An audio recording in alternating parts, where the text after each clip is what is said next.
Motor Speedway Friday afternoon. That means we are ready to qualify.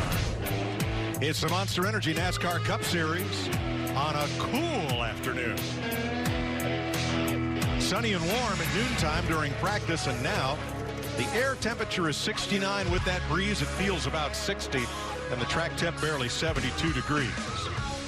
The big news this week is the re-emphasis of NASCAR's qualifying rules and a little more clarity as to what happens at the end of pit road. First we had this. Clint Boyer cutting to the inside down near the pit wall around Austin Dillon. And then at California, we had this traffic jam at the end of pit road. Only resolved when Austin Dillon pulled out first because nobody wanted to be first, and then he pedaled it, and nobody got to the line in time to make a qualifying lap in the final round. So NASCAR took action, not for last week at Martinsville, which was not a problem as it is on the super speedways, where drafting during qualifying is important. But here we have new rules. We'll definitely see this play out in the final round and maybe sooner. Yeah, you know, you ask sometime, have you ever? Well, there's some things there's some things happening in qualifying that I thought I'd never seen before. So, and you know what? I bet today, when this session's over, we're going to say, I never thought about that. I guess another way to do it. So we still have 3 rounds of group qualifying, but the way cars can pull out of their assigned box by random draw and stage will be different at every track. Anywhere in those areas you can stage, but Jeff, you must leave at least one lane open in the middle. Club Speedway, we just didn't see where they were leaving that middle lane or an open lane and continuing with their progress as they were accelerating. They were all sort of holding one another up. And I think NASCAR is now saying, we're going to take action if we see you impeding somebody else's progress. I think we're going to see a little bit of the same, just because in practice, what did we see? Drafting played a major role in who was going to advance or who was fast that could advance to the next round. So look for some more of that and a little bit of chaos. And further, once you pull out from that staging area, you must go on track and make a lap. Anybody who doesn't make a lap in a round might start way out at the back of the pack and pit their pits last. Jamie Little. Well, Martin Truex Jr. is getting ready to qualify. First one out here. 2-time pole sitter here. But all that talk about how they've changed the procedure here a little bit. What do you think the outcome will be? Will it look different? Probably not. I mean, it's still, we're still in the same situation, you know. The guy that, you know, speaking of the last round, there's 12 cars. Whoever's leading that 12-car line is going to be 12th, and they don't want to be 12th. So that's kind of the box we're in, and try to figure it out, see what happens here. Good luck with all that. Yeah, it should be fun. Matt? Well, we've documented the rules going into qualifying for this weekend here in Texas. We've also touched on some of the strategy, because you don't want to be the first car, because then you'll be last. So there is a strategy going round to round here of who you can try to be friends with. Yeah, I was hoping you'd tell me more about the strategy than that, but yeah, there's so much that goes into qualifying right now with this group qualifying. We all want to be behind each other. No one wants to be in the lead.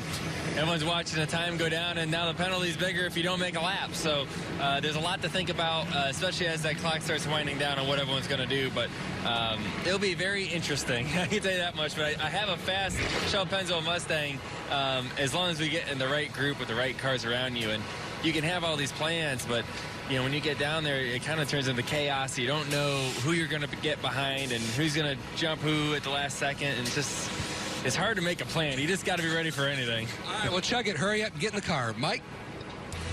Thanks, Matt. Getting ready to qualify in Texas. High corner speeds, lots of downforce. Getting ready to qualify in Texas, as Martin Truex said. Not sure just what's going to happen. We got a glimpse of it earlier today in practice. A bunch of cars were staged at the end of pit road, staged properly against the lines either side. And here comes one car, Austin Dillon. And when one car goes out, now everybody wants to go. Well, almost everybody. And some people don't. And if you do, is this what we're about to see? Here's the reason, and we heard it from Joey Logano, we heard it from Martin Truex Jr. You don't want to be the first car off the end of pit road, because the draft is just too important. And the further back you are, the more of a draft that you have. Let's hear from one of the sagest voices of wisdom in the garage. That would be him, not me. He's our radio sweetheart now, 2 weeks and rolling. I know. It's a new week, though, and we just saw what you guys were working on in practice. What did practice tell you about what we're going to see for qualifying? It's so funny you just said that, because I went back and read the rule book again, which you about have to be a lawyer to read anymore, but that was sarcasm. And then I'm trying to watch that practice right there and figure out because you're not supposed to clog the middle, and I couldn't tell if that was an acceptable amount of clog or not enough clogging, or what kind of clogging level that was, because at a certain point of cloggingness of the middle center lane, you will get disallowed of your time, is how I think I read that. So I don't know. Our Rush Truck Centers, Ford was a little off. All of our Stuart Haas cars are a little bit dicey, to be honest with you. We all had our hands full a little bit, made some adjustments there, try to get our hot rods a little bit better, a little bit more on the track underneath of us. When you're slipping and sliding out there, when they put that traction compound down, you're like, well, was I in that or was I out of it? I mean, it's kind of black, but you're driving through some of it on the entrance and it's spreading through to the bottom. A little bit difficult right now to tell where you're at as far as, that grippiness knows, but it's the same for everybody. You're going to have to hold it down, obviously. He who can do that the most is going to be the fastest. But it's interesting, that drag aspect of these cars. You're really trying to figure out the balance of the car and make that thing go fast and have a lot of grip but not be too draggy. Little bit of clogginess, not too much, Mike. Yeah, a certain amount of clog. This is starting to sound like a drain cleaner commercial. We'll see how it plays out here shortly. All clogged up. This broadcast of Friday qualifying is live on Fox Partner Caffeine, where you can watch, chat, host your own broadcast. Give fans your take on the event. We do. Caffeine's available on the Apple App Store and Google Play. Download for free today. All right. All kidding aside, let's hear from a real sage voice of wisdom. Here's Matt. And a great example of just the unknown, all the cars during practice. You saw the video, Brad, yourself. So when you get down at the end, it's going to be every man for himself. But you saw the congestion that can happen that can mess it up for everyone. Yeah, it's just a tough deal, Matt. You got to do what's best for you in your car, which sometimes ain't what's best for everybody else. In fact, a lot of times you just don't want anybody else to have an advantage. So, with our Miller Lite Ford Mustang, we got a lot of speed. And if we catch the draft just right, we can qualify in the top 5. So we got to be perfect, and we can't cut anybody no slack. All right, thanks, Brad. Thanks, Matt. They're all climbing aboard and ready to go qualify. Session 1 of knockout qualifying. Round 1 begins when we come back. Qualifying about to begin. Round 1, all 39 cars, and the fastest 24 advance to round 2. The session begins now. Okay, here we go. Everybody out. No, maybe not. I'm going to go down to the staging zone. I'm getting myself get down here and get staged. That's right. That was the pre-staging zone. Except for one car out front. And that'll be the 32. Corey LaJoy. Everybody else takes up a spot. This looks vaguely on the familiar. left or right of the staging area. Now, I must say, for the top teams that have good speed in the race car, this is where I think you have to be careful in round 1 not to out-trick yourself, because I think there's several teams that are sitting on pit road that can go out and run all by themselves and advance to round 2. The next round, it's not about, to me, it's not near as much about this round, except for unless you're trying to figure out what your car does in those situations, and you're thinking ahead of round 2 and round 3 of how to win the pole today. Yeah, well, I think what these guys now are practicing how to screw this up. I think that's what they're doing. Haley Curry also on the racetrack, driving the 52 this week for Rick Ware Racing. Young fella is an engineering student at University of North Carolina, Charlotte, and he is one of 3 drivers that call this a home game. The others being Chris Buescher and Daniel Suarez, in that this is the closest cup race to their homes. Now, Mike, when you're an engineering, did you say graduate student? Are you also with the engineer setting up the car before you go out on the track? No, that doesn't work. Are you just focused on driving? Well, good question. We'll have to ask Brian Newman. Purdue graduate. Guys, calm down. Sorry, Andy, but 32. Purdue did beat Tennessee, didn't they? 32, LaJoy on the pole. And Garrett Smithley on track in the 77. Well, and I like this, what we're seeing here of Chase Elliott getting angle, because we saw in practice, making that turn, not to mention you have, you just don't have a sharp turning radius on these cars. So I think getting it pointed out. Now, the question is whether you're allowed to have that left rear tire inside that white line on the pit boxes.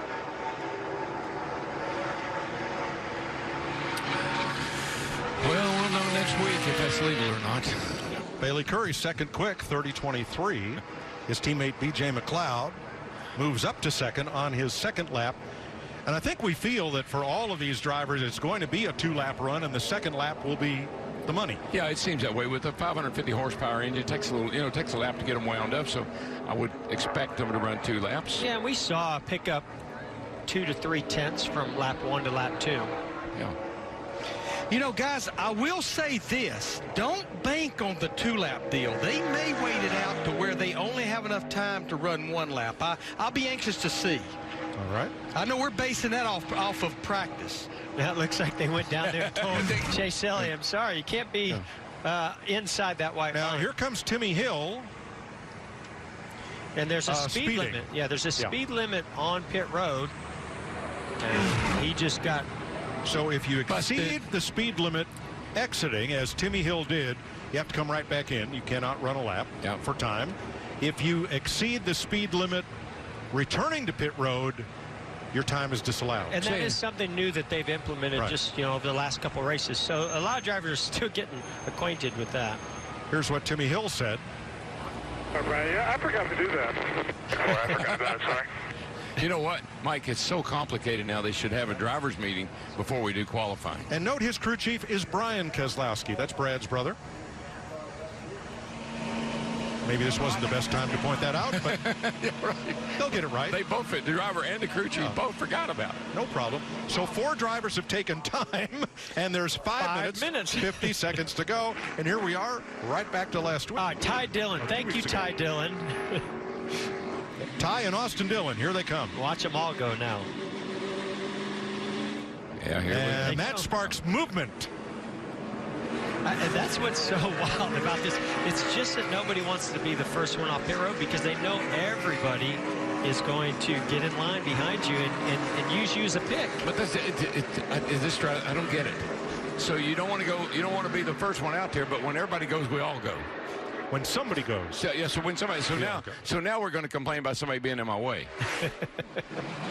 After you. No, after you.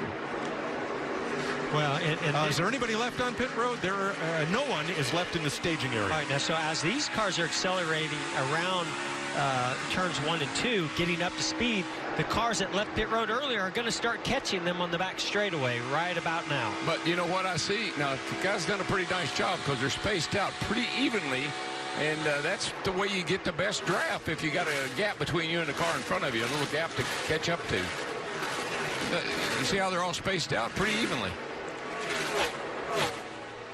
Looks like all but 2 cars are either in this group on the racetrack or have completed their run. Jimmy Johnson to the top.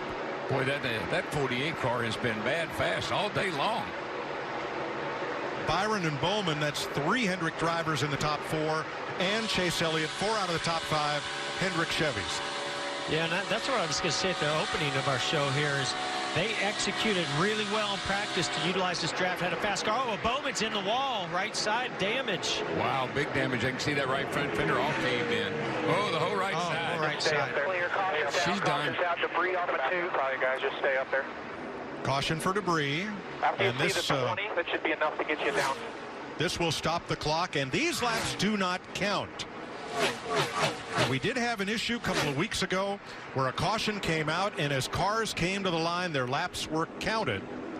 That is because NASCAR had a computer glitch, and The only way to solve it within the amount of time left in qualifying was to allow those laps and continue the session. They said that procedure would not be repeated. So let's look for the moment of caution. It occurred just about as Jimmy Johnson was coming to complete this looks like lap 2. I was going to say, it looked like he backed into the wall first. He got loose in the middle, 1 and 2. The back steps out. And race control says that the lap for Jimmy Johnson did count, the second lap. 28.62, top of the board. Jamie. And Alex Bowman, what a shame. He was second on the board in that practice earlier, and he came on the radio, and as you guys just noted, he said, guys, sorry, I got loose.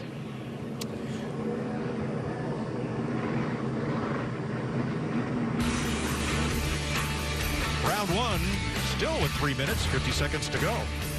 Poor Alex Bowman's car had rolled to a halt in the garage. His Hendrick team was already rolling the backup car onto the lift gate. Here's what happened to Bowman. Hard lick, Mike. Watch this. It hits the rear first, and the front slaps the wall. And that right front was laying in all the way up against the motor, looked like. And you had seen just ahead of him, teammate William Byron, Jimmy Johnson. They were able to complete their second lap as well as Austin Dillon, and I think that'll secure them into round 2. All right, the red flag is lifted. The track has reopened. 3 minutes, 50 seconds remain in round 1. And Mike, I don't know, it's been a while since we saw 7 Chevrolets at the top of our list right here. That's impressive. I mean, you got Dillon, you got Johnson, you got Byron, you got Bubba Wallace is 5th. I think anybody not in the top 5 is going back out for another run. I agree. I don't know that it'll stay that way, but it's been a long time since I saw 7 bow ties lined up at the top of the list. Especially here. Yeah. We've seen Fords dominate qualifying last year. Top, I think, 5 positions in this race a year ago, top 4 in the fall. At 37 on the right of your screen is Chris Buescher. He is on the bubble. 24th fastest. But Jeff, remember what a lot of the teams said. They get home from the West Coast swing. They got the time in the shop to make some changes to their cars and improve their cars. And it looks like these Chevy guys have done a really good job of that. Now, as the cars came back to pit road under the red flag, Paul Menard and Landon Castle got nabbed for speeding, so their times were disallowed. They will have to go out. And you see right here Daniel Suarez in clean air all by himself making a run, and you can already see he was almost 2/10 up on our bubble position of 24th. He's half a second up now.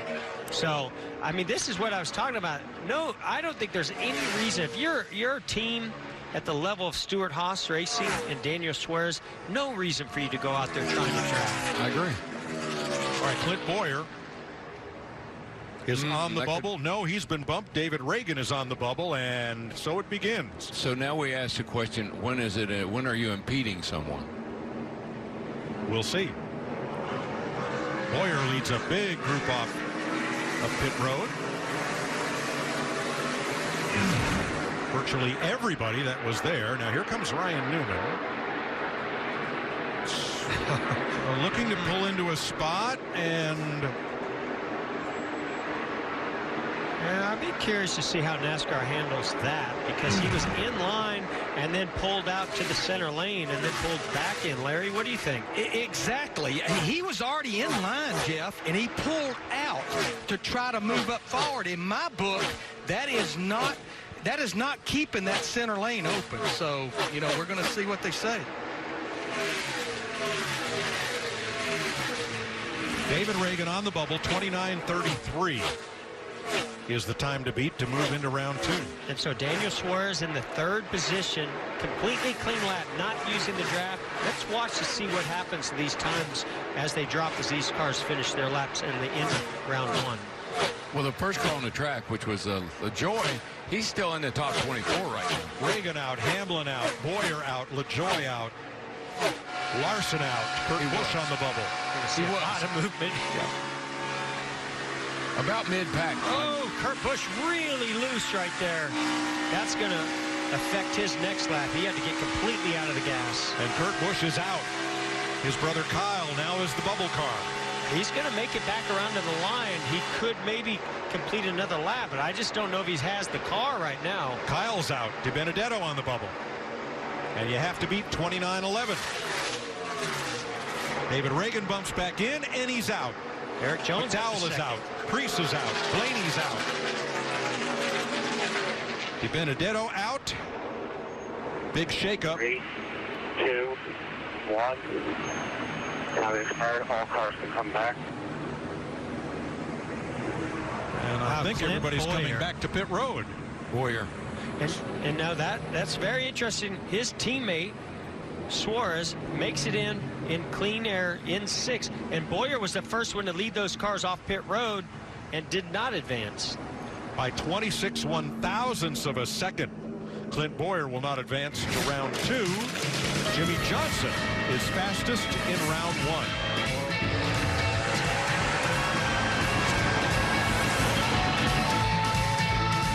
Drama on pit road. That's former Busch Series champion, now NASCAR official David Green, and Mike Bugaravich jawing at it. Clint Boyer's going to join them because they feel they were impeded on pit road by Ryan Newman, and feel that Newman's 8th place time should be excluded and they should advance to round 2. Here's what happened. Well, Mike, I mean, you can't clog up the middle. I mean, Boyer is the one that's talked about clogging up the middle. Jamie? We heard from Clint before they went out, and he was talking about clogging up the middle. So you just talked to NASCAR. Mike Bugaravich talked to him, and what did they say? Who the hell knows? Say whatever they want to say. I mean, the lesson was supposed to be learned in California when we made ourselves look like idiots out there. Unfortunately, we're standing here again in the same situation. Then you're reading through the rule book before you come. You're literally reading the rule book to try to figure out the regulations they put in place for qualifying trim. I mean, I'm pissed off on qualifying over this. Has been doing this years and years and years. This is stupid. Did that look like clogging the middle to you? I damn near had to back up to go. That's not clogging the middle, apparently. We talked about clogging was our conversation before qualifying. Says really clearly in a lawyer's terms how you can't clog the middle. And I'd be damned if the first time it clogs the middle that they don't call it discretionary. Then the next time you go out there and try to make a lap, the guy wrecks. So puts you in a situation like we had in California. Do I finish this lap? Because that's a rule. You're not supposed to finish the lap. Field's frozen, but they went ahead and let those guys have it. You know what I mean? Then you're here venting and just pissed off over no reason. It's just stupid. But anyway, I'm going to go back and pout and be pissed off. I appreciate you letting me vent on national television, Jamie. But this is the second time that we've done this, and I've been bit by it, and I'm tired of it. This is a fail, an epic failure. Thank you. It's not just a failure, it's an epic failure. I think he has. I mean, I understand. Well, is that his a ball and strike call, whether pit road was impeded or not? Here are the drivers that'll line up 25 through 39. I certainly understand his frustration because of where he's going to be starting. That's one of the reasons he's unhappy. He had the chance to go out there and could not advance his time, but he has also every reason to be upset because I do personally think that was clogging or, impeding. I totally agree. They said you cannot block the middle.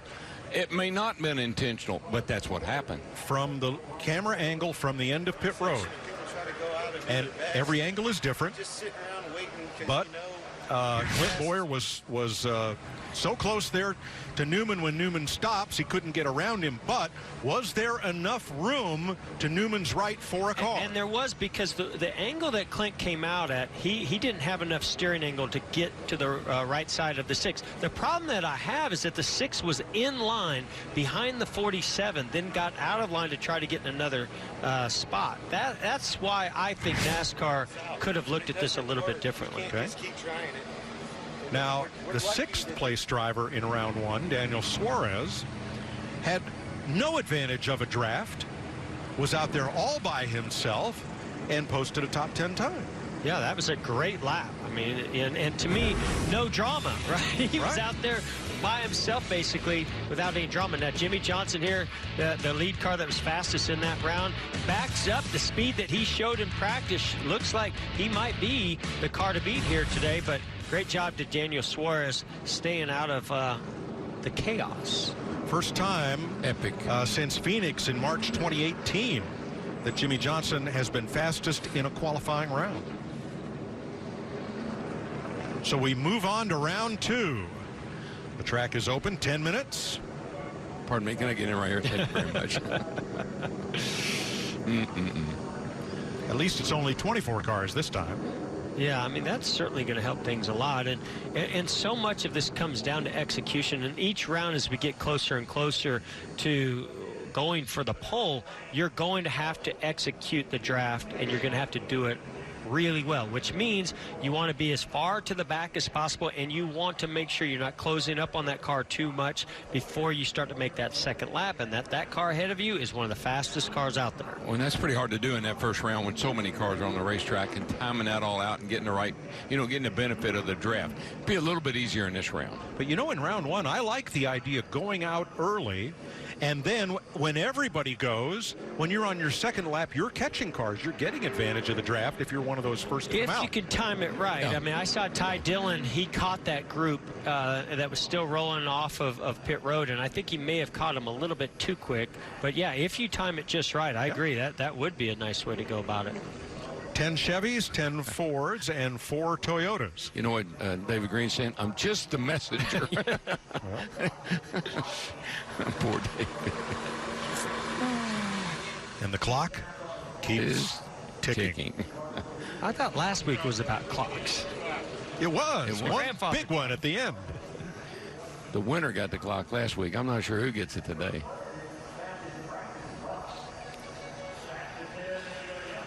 Well, we take a commercial break, but instead of that, while we wait, here is what is coming up tonight on FS1.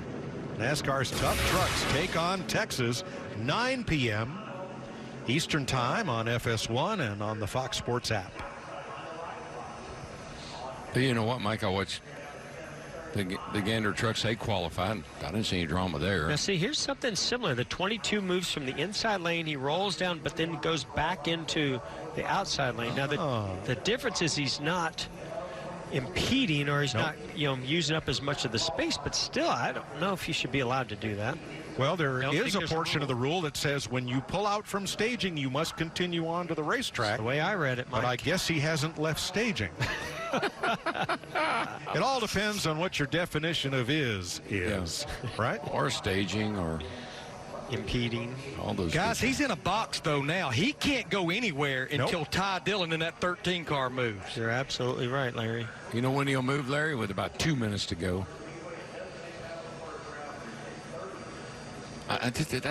Look, I know there's got to be a million better ways.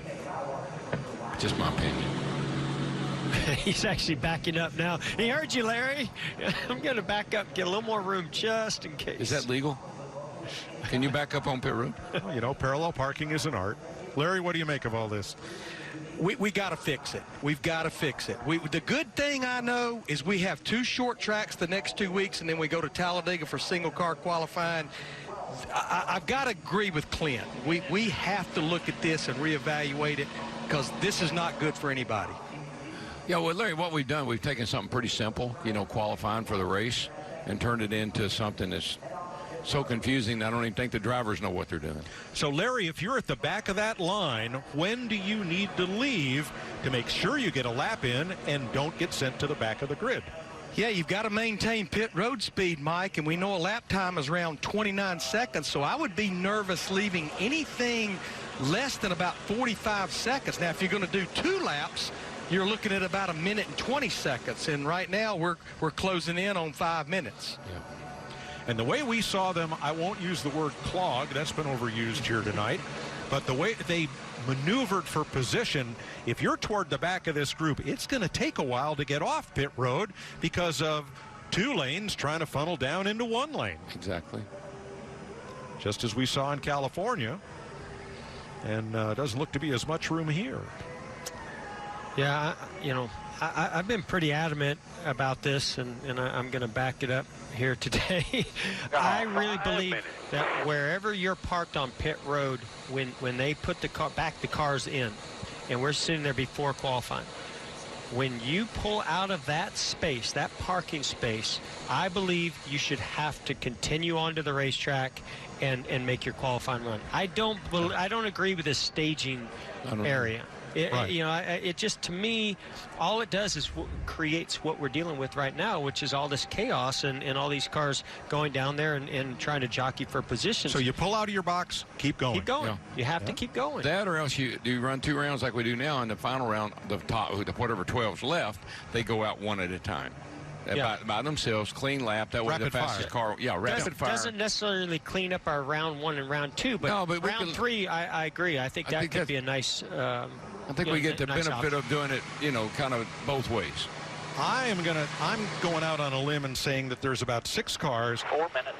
from the back of this group that may not.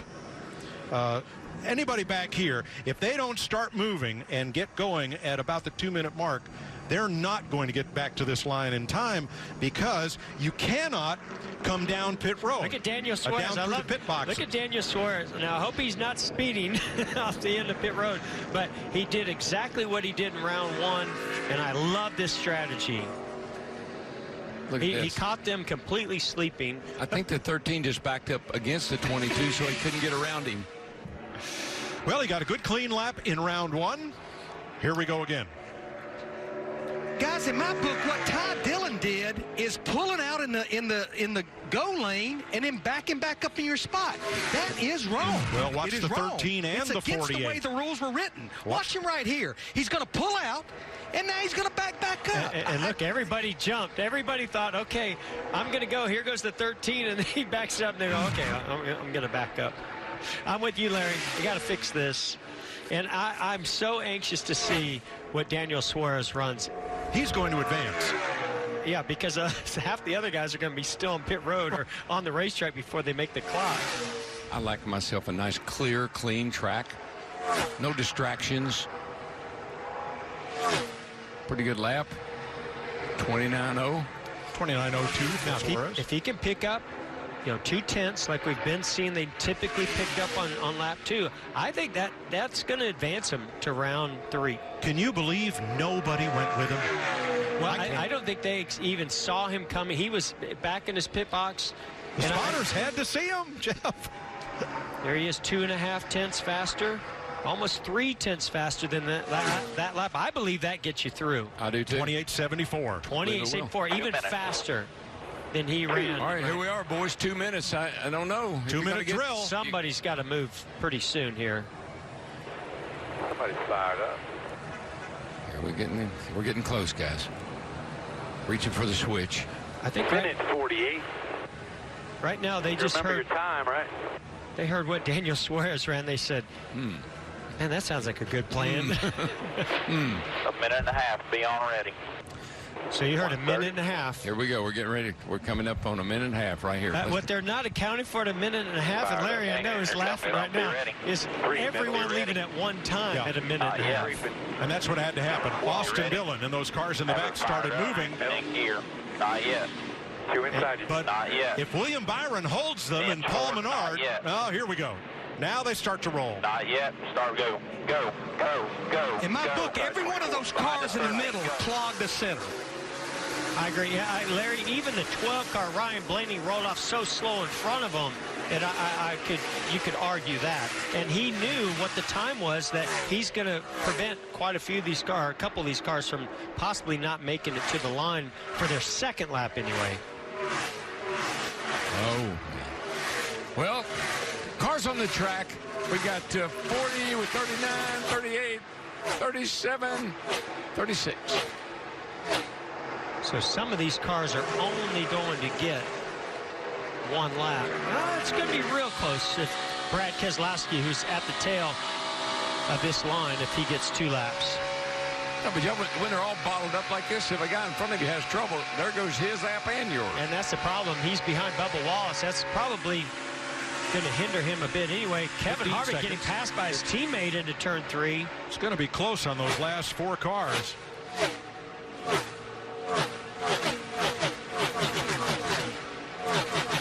I don't believe the 11, the 17, 43, or the 2 made it to the line. Might have been 6 cars. We'll wait for NASCAR.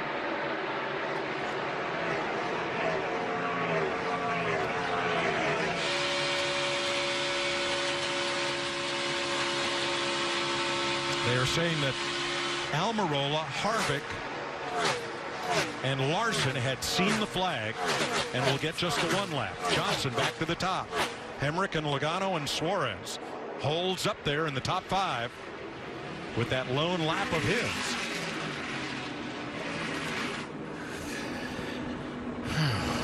So Jimmy Johnson again. He's been at the top of the board, practice, both sessions so far, both rounds so far. But look at Daniel Suarez with that lap all by himself.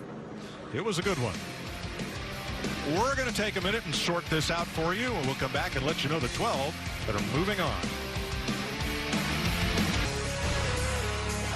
Kyle Busch is 16th fastest. He will not move on to round number 2. Martin Truex also headed back to the garage. He was 20th. So as time expired, the official NASCAR timing and scoring for ending the 10-minute session is on the left of your screen. This is a shot of NASCAR's timing, and here are cars coming to the line as you watch the time expire. Just in front of Kyle Larson in the 42. So these cars do not get a second lap.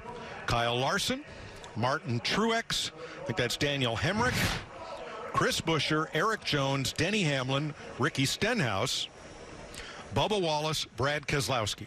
Those cars only were able to score one lap, and of them, Hemrick, Hamlin, Keselowski, and Wallace, their lap was quick enough to make it into the final round. Okay. Thank you for clearing that up, Mike. Okay, Mike. Jamie. Well, Ricky Stenhouse Jr. made it into the second round, but Ricky, this is just something that so many of us have not seen yet. What is it like sitting out there just waiting at the mercy of somebody else? Oh, we've seen it. We saw it at California and Vegas, really, for that matter. So, you know, you just got to chalk it up with we didn't make it. Our car's plenty fast, so I felt really good with our fast and all Mustang all day, and it's all about just getting the right draft. And, you know, we had to go around the 10 car who was slow, and 3 and 4 kind of messed us up. And then a couple good cars that got good laps on that first lap pulled off, so we kind of lost our draft down the back straightaway. But you just chalk it up to, hey, we start, I don't know, 16th, 17th, who knows where we start, and go race from there. I feel like our car's good enough to do what we need it to do, and we'll get it better tomorrow during practice, and it's just part of it. You know, fans don't like single car, but really they all go watch us make one lap at one time. So I don't know, maybe you could single car, you could see all the drivers make laps, but all in all, start 16th better than 24th or 25th or you know, wherever that is. So we'll go on, part of it. Ricky Stenhouse Jr. Optimistic, Matt. And Jamie, new rules, and some folks at the end of pit road you saw trying to out-trick other folks. And let's go ahead and roll the video, because Ryan had some question as far as cars making it back to the line.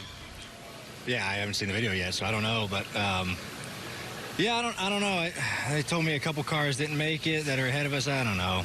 I just want to try to make it before time ran out. I didn't want to have a fiasco like it happened at Fontana, but that's the way it goes sometimes. But I mean, it didn't look like the 11 made it, so I'm not sure if they did on their first lap or second lap, but I just didn't want to be caught with that time. Oh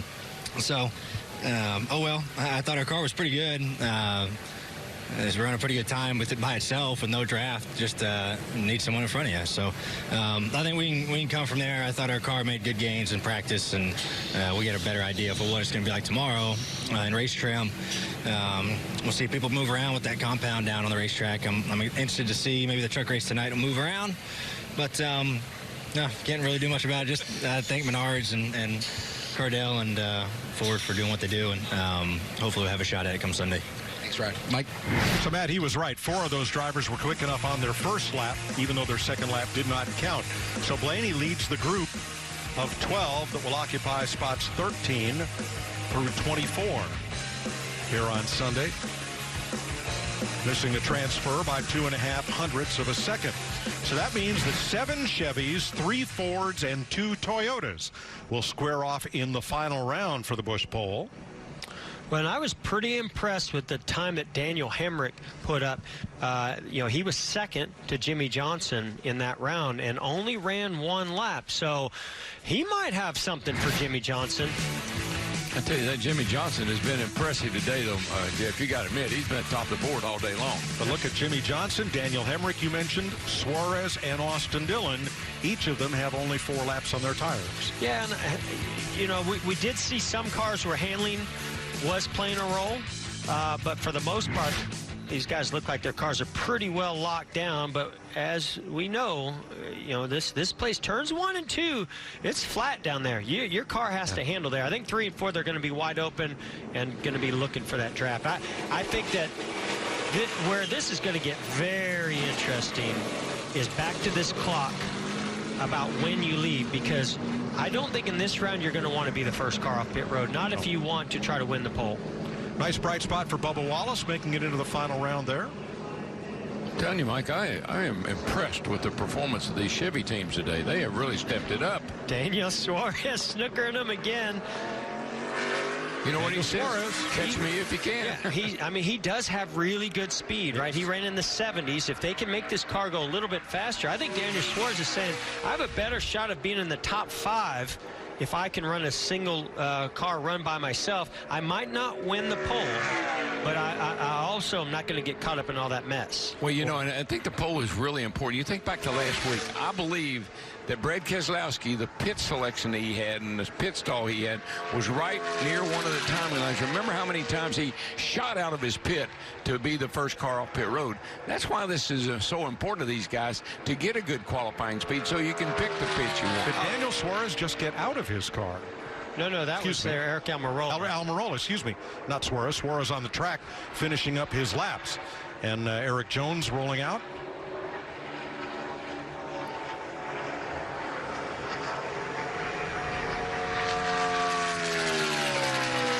Darrell, to your point, qualifying is extremely important. We've seen this year, I think more than ever, how much track position and pit road location, how much that's played into your results.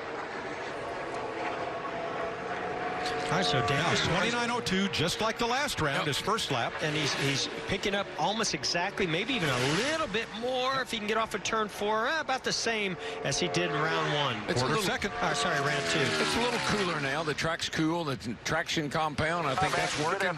We'll see what games they play. 3 minutes left. Now, already Eric Jones was about 2/10 slower than Daniel Suarez's first lap, and you know, 2.5 tenths slower on his final lap. You know what those two know for sure? They're going to start in the top 12. This group, not so sure. When that, I think I'm right about that. When that 41 car, didn't Kurt Busch? He was on the pole a year ago. Yeah. In that 41 car. Exactly. Fast race car around here. You know how long it's been since Chevrolet had a pole on a 1.5-mile track? How long? 24 races. Well, I like the number 24, but I doubt whether Chevrolet likes that. That's not where you want to see it, right?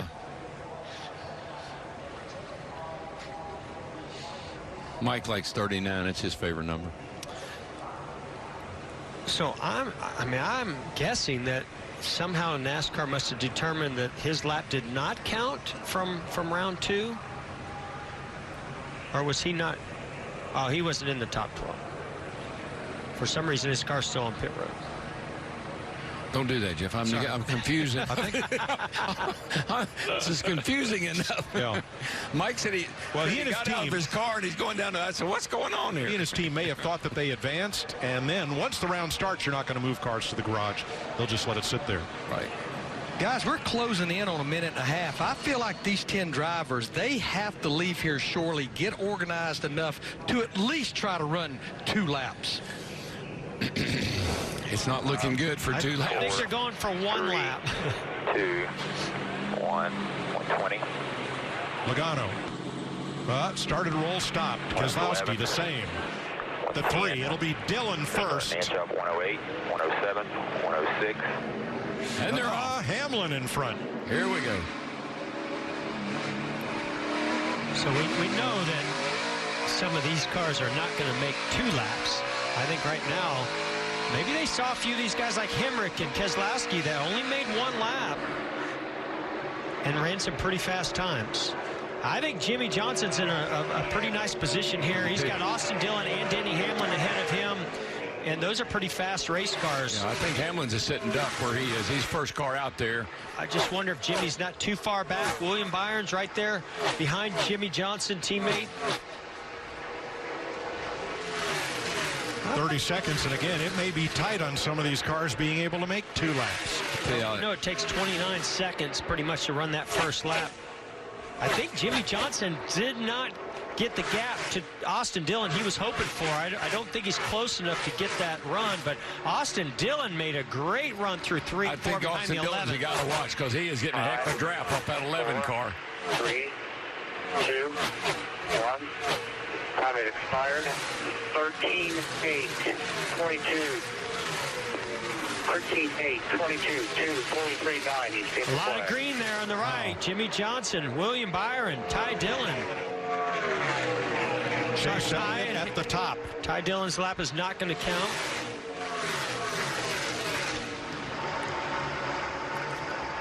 So let's see if these second laps will prevail. Jimmy Johnson. Yes, sir. Johnson, Byron, Hemrick, the 3 fastest. And Chase Elliott. Wow. Here we go, boys. Thank you. What a turnaround from last week. And really this whole season, what a turnaround for Hendrick Motorsports today in Chevrolet. Well, Jimmy likes his track. It's one of his best. Kevin ruined it for me last time. Glad you shot, buddy. 36th career pole for Jimmy Johnson. July 2016 at New Hampshire was his last pole. He needed it. Man, this guy needed it so badly. A shot in the arm, just something that he can hang his hat on, and today he really performed. And Johnson has now won at least 1 pole in 15 different seasons. It's the 12th time a driver has swept all 3 rounds of qualifying. Yeah, he was fast in practice. He's had the fastest car here all day, so and he backed it up with a great run. And I really wasn't so sure he was going to be able to do it as far back as he was from Austin Dillon. But how about Daniel Suarez? He has a fast race car because he didn't use the draft at all, and he's in 4th position. Fastest Ford, fastest non-Chevrolet in qualifying. Well done. Good job. Denny Hamlin, the fastest Toyota, is 6th.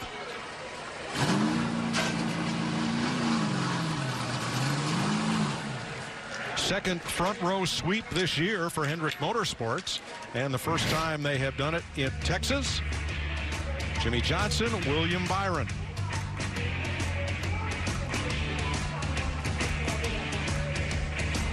Matt? Speed through every round. Congratulations. First pole here in 7 years. But what does this do for you and this team, the run you guys have been on trying to build yourself back? Yeah, you know, it's been a long couple of years, and we still have a ways to go, and certainly race day is much more important than than Friday. But you know, we're working so hard, and I think we're a bit guilty of trying too hard and maybe stepping outside of our comfort zone at times and putting setups on the car that just quite aren't proven yet. But with all that said, we were very aggressive coming here, changed a lot of stuff around on our mile-and-a-half program, and top of the charts all day long, and a great start for this Ally team. I was really proud of everybody and keeping the faith and working hard. And Mike, it certainly is great to see the smile back on the face. Oh, you bet. Johnson, the pole winner, and his former crew chief, Chad Gnaus. The outside pole with William Byron. That's the way they'll roll off on Sunday. More to come from Texas. Now let's join Caitlin Vincey with the setup. Thank you, Mike.